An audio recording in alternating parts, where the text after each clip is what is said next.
ہم کریں گے ہر مظلوم کی حمایت۔ باخبر رہیے ہر جگہ ہر وقت، جانیے ملکی و غیر ملکی حالات و واقعات یقین کے ساتھ۔ بھینس کالونی میں آوارہ کتے، مردہ بھینسیں اور بد انتظامی چیئرمین پہ سوالات، خصوصی رپورٹ نظر حمایتی روزنامہ حمایتی نیوز۔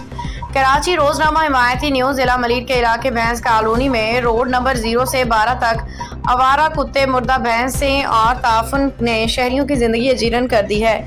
مقامی مکینوں کا کہنا ہے کہ مردہ جانوروں کی بروقت تلفی اور آوارہ کتوں کی ویکسینیشن ویٹرنری ڈپارٹمنٹ کی بنیادی ذمہ داری ہے۔ یہ محکمہ سندھ لوکل گورنمنٹ کی ماتحت ہے۔ اس کا چیئرمین حال ہی میں تعینات جاوید اقبال کاکو ہیں۔ شہریوں کا کہنا ہے کہ وہ صرف ٹیکس وصولی پہ زور دے رہے ہیں جبکہ اصل فرائض ادا نہیں ہو رہے۔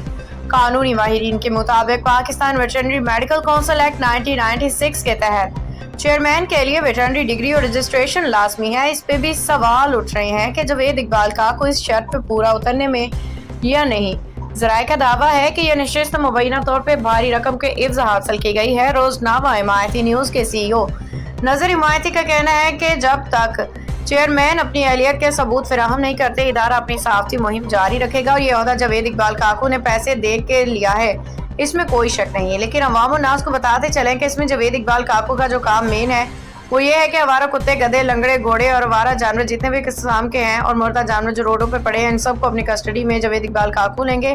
اور ہمیں تو یہ بھی لگتا ہے کہ چائنیز کمپنی کے ساتھ بات کر لی گئی ہے، گدھے اور کتے پاکستان سے باہر بھیج دیے جائیں گے۔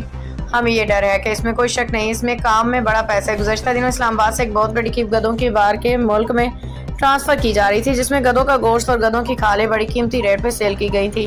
شہریوں نے سندھ حکومت اور بلدیاتی اداروں سے فوری کارروائی، شفاف تحقیقات کا مطالبہ کیا ہے۔ السلام علیکم، میں ہوں حورین فاطمہ اور آپ دیکھ رہے ہیں حمایتی نیوز HD چینل۔ نظر ڈالتے ہیں آج کی اہم خبروں پر۔